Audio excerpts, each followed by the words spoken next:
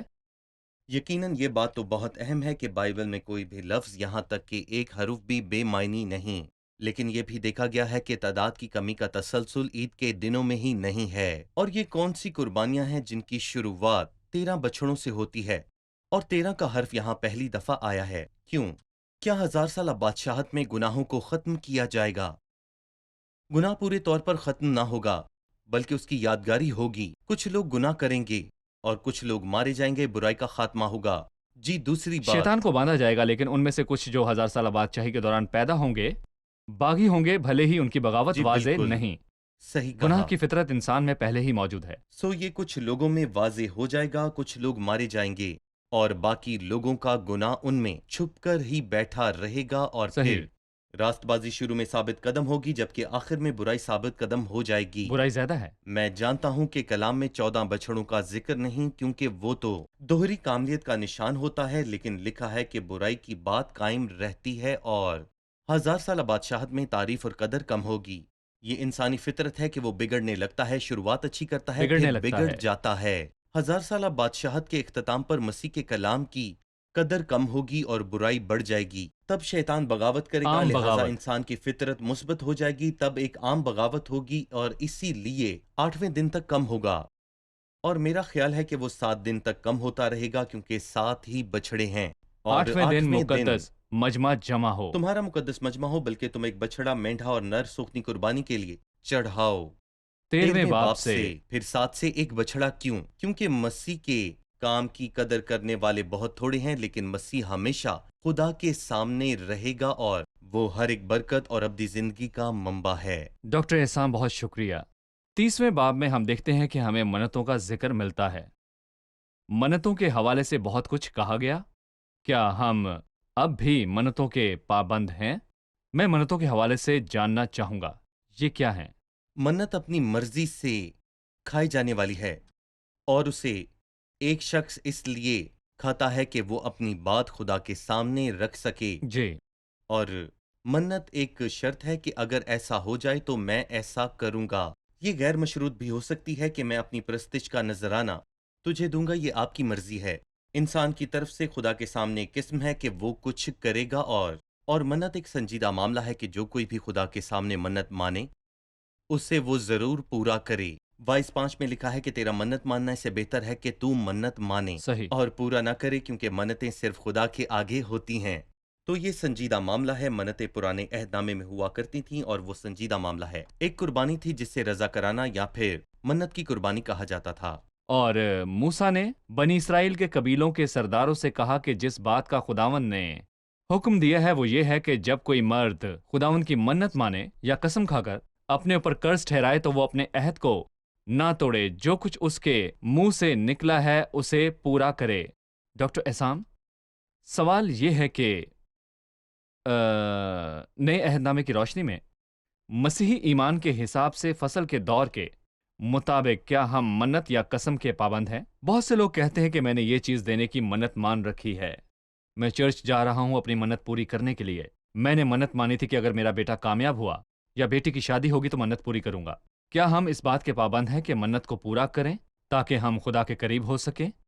ماضی میں منتیں خدا کے نزدیک ہونے کا طریقہ بالکل بھی نہیں تھا، یہ بس کام کرنے کا طریقہ تھا۔ میں آپ کے ساتھ مل کر اس بات پر غور کرنا چاہوں گا کہ وہ کیا مقصد ہیں جو مجھے اس بات پر مجبور کرتے ہیں۔ کیا میں خدا کو رشوت دیتا ہوں کہ جو میں چاہتا ہوں تو میرے لیے رشوت دینا؟ کر؟ میں خدا کو رشوت دیتا ہوں کہ وہ کرے جو میں چاہتا ہوں؟ میں اس جواب کی توقع کرتا ہوں کیونکہ میں نے اس سے رشوت دینے کی کوشش کی ہے، اور میرا خیال ہے کہ یہ قانون سچ میں بہت ہی خطرناک ہے۔ دوسری بات، آخر کون ان باتوں کے لائق ہے؟ اس نظریے اور پالوس کی باتوں کے بیچ خاصا فرق ہے کہ جو مجھے قوت بخشتا ہے میں اس میں کچھ بھی کر سکتا ہوں، اور مجھے کسی منت کی ضرورت نہیں ہے۔ دراصل اس کا مطلب ہے کہ بھلے ہی میری صلاحیتیں کمزور ہیں لیکن میں قید برداشت کر سکتا ہوں، اور مسیح میں ہوتے ہوئے جو میرا قوت بخشنے والا ہے۔ کیا آپ خدا کو کہہ سکتے ہیں کہ اگر میرا بیٹا کلاس میں اول آئے گا تو میں یہ کروں گا؟ کیا آپ اس طریقے پر چلتے ہیں اور خدا کو بدلے میں کچھ دینے کی یہ بات کرتے کاروبار ہیں؟ ہے۔ یہ بالکل بھی اچھی بات نہیں ہے کہ ہم خدا کے ساتھ اس طرح بات کریں، یہ بہت ہی شرمناک بات جیسا ہے۔ یعقوب نے کیا کہ اگر خدا مجھے کھانے کو روٹی اور پہننے کو کپڑا دیتا رہے تو میں اس کا 10واں حصہ ضرور ہی تجھے دیا کروں گا۔ یہ ہرگز خدا کا طریقہ کیا آپ نہیں کو ہے۔ پتا ہے کہ اس نے خدا سے ایسا کب کہا؟ میں تجھے سب کچھ دوں گا، بدلے میں کچھ نہ لوں گا۔ اس نے خدا کے اس وعدوں شخص پر کو دیکھیں شک کہ کیا۔ وہ خدا کے ساتھ کس طرح پیش آیا تھا۔ صحیح، یہاں ہم ایک وقفہ لیں گے اور پھر دوبارہ حاضر ہوں گے۔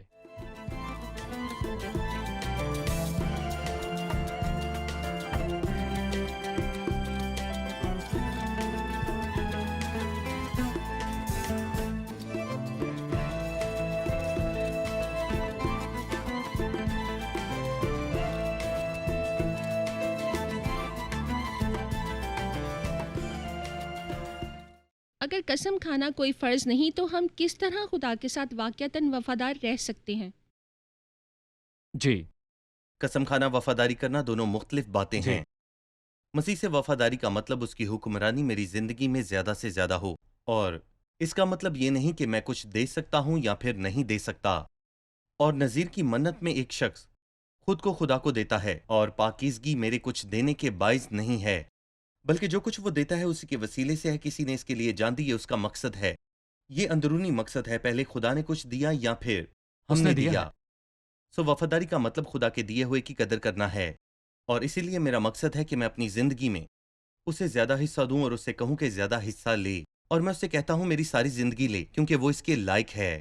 اور جو کچھ اس نے مجھے دیا میں اس کی تعریف اور قدر کرتے ہوئے کہتا ہوں کہ جو جیتے ہیں وہ آگے کو اپنے لیے نہ جیے، میں اپنا نہیں ہوں بلکہ اس کے لیے جو موا اور پھر جی اٹھا۔ اس مسیحی حقیقت کی تعریف ہے کہ میں خریدا گیا ہوں، میں اس کا ہوں، یہ اس کی تعریف ہے اور اس کی تعریف یہ ہے کہ میری ہر چیز اسی کی ہے، اور یہ سب مجھے مجبور کرتا ہے کہ میں اپنی زندگی کا بڑا حصہ اسے دوں، اپنا روپیہ پیسہ، اپنا گھر اور اپنی ساری سوچ اسے دوں۔ اور وفاداری کا یہی مطلب ہے کہ مسیح کا کسی شخص کی زندگی میں بڑا حصہ ہو۔ صحیح، شکریہ ڈاکٹر احسام۔ قسم اور منت کے معاملے میں ابھی ہم پرانے عہد نامے کی روشنی میں بات کر رہے ہیں۔ وہ وعدہ تھا، ہم پڑھتے ہیں کہ اگر ایک شخص منت مانے تو اسے اس کو پورا کرنا ضرور ہے۔ پہلی آیت میں لکھا ہے جب کوئی مرد خداوند کی منت مانے یا قسم کھا کر اپنے اوپر کوئی خاص فرض ٹھہرائے تو وہ اپنے عہد کو نہ توڑے، جو کچھ اس کے منہ سے نکلا ہے اسے وہ پورا کرے۔ لیکن ایک عورت کے لیے ہدایت فرق ہے۔ اگر کوئی عورت خداوند کی منت مانے اور اپنی نوجوانی کے دنوں میں اپنے باپ کے گھر ہوتے ہوئے اپنے اوپر کوئی فرض ٹھہرائے اور اس کا باپ اس کی منت اور اس کے فرض کا حال جو اس نے اپنے اوپر ٹھہرایا ہے سن کر چپ ہو رہے، وہ سب منتیں اور سب فرض جو اس عورت نے اپنے اوپر ٹھہرائے ہیں قائم رہیں گے۔ لیکن اگر اس کا باپ جس دن یہ سنے اسی دن اسے منع کرے تو اس کی کوئی منت یا کوئی فرض جو اس نے اپنے اوپر ٹھہرایا ہے قائم نہیں رہے گا، اور خداوند اس عورت کو معذور رکھے گا کیونکہ اس کے باپ نے اسے اجازت نہیں دی۔ اگر وہ اپنے شوہر کے ماتحت ہے، یہ بات عورت کے لیے مرد سے مختلف کیوں ہے؟ یہ بات عورت کے لیے مرد سے اسی لیے مختلف ہے کیونکہ یہ الہی ترتیب کو ظاہر کرتی ہے کہ مرد کی ذمہ داری بہت بڑی ہے، عورت کی سربراہی کوئی اور کر رہا ہے۔ اس کا سربراہ اس بات کے لیے ذمہ دار ہے کہ اس نے منت پوری کرنی چاہیے یا پھر اسے نہیں، ماننا پڑے وہ اس گا۔ کا ذمہ دار ہے، اس کا کام ہے کہ یہ اس حکم کو مانے۔ اس کی ایسی خواہشات ہو سکتی ہیں لیکن وہ ان کی مخالفت کر سکتا ہے، اور اس صورت میں یہ اس کی ذمہ داری ہے کہ اگر وہ منت کو پورا نہیں کرتی تو اس کا ذمہ دار وہ ٹھہرے گا۔ مثال کے طور پر 13ویں آیت میں لکھا ہے اس کی ہر منت کو اور اپنی جان کو دکھ دینے کی قسم کو اس کا شوہر چاہے تو قائم رکھے یا باطل ٹھہرا دے، اور اگر وہ کنواری ہے تو یہ اس کے باپ کا فیصلہ ہے کہ وہ اس منت کو پورا ہونے دے یا منع کر دے۔ لیکن یہ منت ایک ذمہ داری ہے اور فرض یہ ہے کہ اسے پورا کیا جائے۔ دراصل اس میں ایک تقسیمی نمونہ دکھائی دیتا ہے جو خروج کے 19ویں اور 20ویں باب میں ہے، جب وہ سب جو اسرائیل نے خداوند کہا نے کہ کہا جو خدا ہم نے کریں کہا گے، ہے وہ ہم کریں گے، پھر خدا نے شریعت دی۔ کیا کبھی کسی نے شریعت پر پورے طور پر عمل ہرگز کیا ہے؟ نہیں۔ لیکن وہ جس نے آ کر کہا یہ ذمہ داری میں تمہارے لیے اٹھاؤں گا، میں تمہاری منتوں کو پورا کروں گا جنہیں تم پورا کرنے میں ناکام رہے۔ لہٰذا مسیح وہ شخص بنا جو منتوں کو پورا کرے یا پھر انہیں رد کر دے، اور وہ جانتا تھا کہ انسان کمزور ہے اور وہ منتیں پوری نہیں کر سکتا۔ صحیح، کیونکہ آپ نے قوم کے لیے مسیح کا حوالہ دیا، قوم اپنی جن منتوں کو پورا کرنے میں ناکام رہی، مسیح ان کی جگہ انہیں پورا کرے گا، اور یہ مستقبل میں ہوگا، وہ انہیں واپس لائے گا صحیح۔ کیونکہ اس نے اپنی منتوں کو پورا کیا۔ مسیحی ہے جس میں نذیر کی منت پوری ہوتی ہے جو گنتی 6 کے مطابق ہے۔ مسیح کس طرح سے سچا نذیر ہے؟ اس نے اپنے پاک سر کو ناپاکی سے کیسے بچایا؟ اس نے کس طرح صلیب پر اپنی تمام منتوں کو پورا کیا؟ میں چاہوں گا کہ آپ ہمیں اس کے بارے میں بتائیں۔ اس نے کچھ بھی اپنی مرضی سے یا اپنے لیے نہ کیا، اس نے کچھ بھی ایسا نہ کیا، بلکہ اس نے جو کچھ کیا اس نے صرف خدا کے لیے خدا کے کیا، جلال جس کے کے لیے لیے۔ اس نے اپنی جان دی۔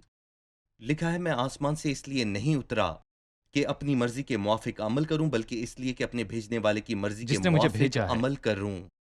اور اس نے کہا کہ میری نہیں بلکہ تیری مرضی پوری ہو، اور اگر ایک نذیر پہچان خود کو خدا کو سونپ دیتا ہے تو میرا ایمان ہے کہ مسیح نذیر ہے جس نے بے مثال ہو کر خود کو خدا کو سونپ دیا، اور کہا کہ میں اس سے ڈرنے والوں کے روبرو اپنی نظریں ادا کروں گا۔ یہ زبور 22 میں لکھا ہے۔ جی۔ اس نے نبوت کے ذریعے اپنے لیے یہ کہا کہ وہ اپنے تمام لوگوں کی موجودگی میں اپنی ساری منتوں کو پورا کرے گا۔ در حقیقت مسیح نے اپنی زندگی کے مطابق منتوں کو پورا نہیں کیا، بلکہ اس نے ایمانداروں کے متعلق کیا۔ جی۔ اس نے اپنے لیے نہیں بلکہ اپنے خدا کے لیے جان دی۔ یہ اس نے ہمارے لیے کیا، اور اسرائیل ناکام ہوا اور ہم بھی ساتھ ناکام ہوئے۔ اور اس نے خدا سے کہا کہ میں ان کے بدلے ادا کروں گا۔ کیا ادا کروں گا؟ ان کے قرض۔ میں نے قرض ادا کرنے کی منت مانی، یہ قرض کے نیچے ہیں اور میں ان کی جگہ ادا کرنے کو تیار ہوں۔ اور جب وہ صلیب پر گیا اور مسیح نے سارے قرض اتار دیے اور خدا کے تقاضے کو پورا کیا، اور میرا ایمان ہے مسیح سے بڑھ کر کوئی نظیر نہیں۔ شکریہ، ہمارے پروگرام کا وقت ختم ہوا چاہتا ہے۔ آئیے اب مہمانوں سے رائے جانتے ہیں۔ آج کے پروگرام سے آپ نے کیا سیکھا؟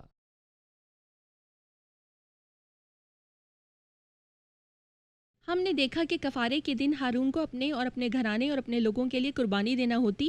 وہاں 2 بکرے ہوتے، ایک کو ذبح کیا جاتا تاکہ اس کا خون لے کر پاک ترین مقام میں داخل ہوا جائے، دوسرے بکرے کو بیابان میں چھوڑ دیا جاتا۔ میں نے یہ جانا کہ خدا سے وفاداری، خدا جو دینے والا ہے ہمیں اس کی نعمتوں کی قدر کرنا ہے، تاکہ جو جیتے ہیں وہ اپنے لیے نہ جئیں بلکہ اس کے لیے جس نے انہیں رہائی دی اور خرید لیا۔ ہم نے عید قیام کے متعلق جانا جو 7 میں سے آخری ہے، یہ تب ہوگی جب خدا اپنے لوگوں کو جمع کرے گا اور انہیں خوشی کے آرام میں داخل کرے گا۔ شکریہ، خدا آپ کو برکت دے۔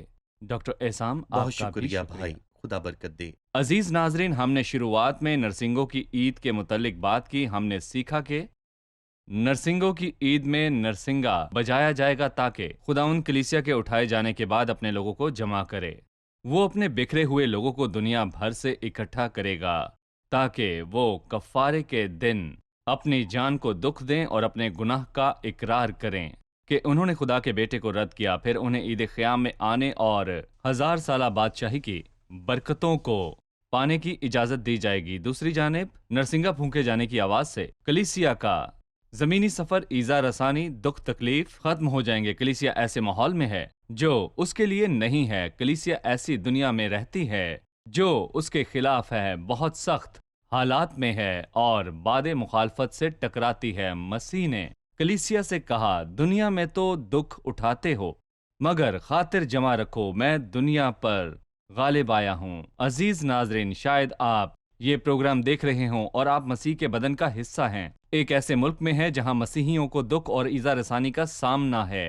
ہو سکتا ہے آپ کوئی آرام کی جگہ ڈھونڈتے ہوں۔ یہ جان لیں کہ بہت جلد کلیسیا اٹھا لی جائے گی اور اس کی مشکلیں ختم ہو جائیں گی۔ ہم نرسنگے کی آواز کو سنیں گے، ہمیں جمع کیا جائے گا کہ ابدی جشن میں شریک ہو۔ وہاں ہم خداوند کے آس پاس رہیں گے، ہم زندگی کے دکھوں کو پھر سے یاد نہ کریں گے۔ ہم اپنی آنکھیں اٹھاتے ہوئے خداوند کی آمد ثانی کے لمحے کا انتظار کرتے ہیں، لہٰذا تیار رہیں۔ اگلے پروگرام میں آپ سے پھر ملاقات ہوگی۔ خدا آپ سب کو برکت دے۔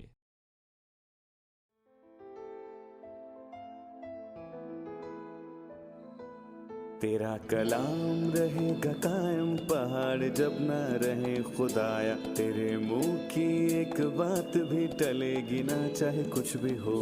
تیری مانند یہ ہے زندہ، سونے سے بھی قیمتی، میرا دل یہ دے گواہی ہے، یہ کتاب عظیم نازل کرے اپنا کلام، شکستہ دلوں کو سکون ملے، تاریکی دور ہو میری راہیں روشن کر، دل اپنا کلام کثرت سے اے خدا بدل دے، رہائی دے کثرت سے پھل ملاؤ۔ کلام رہے گا قائم، پہاڑ جب نہ رہے خدایا، تیرے منہ کی ایک بات بھی ٹلے گی نہ، چاہے کچھ بھی ہو۔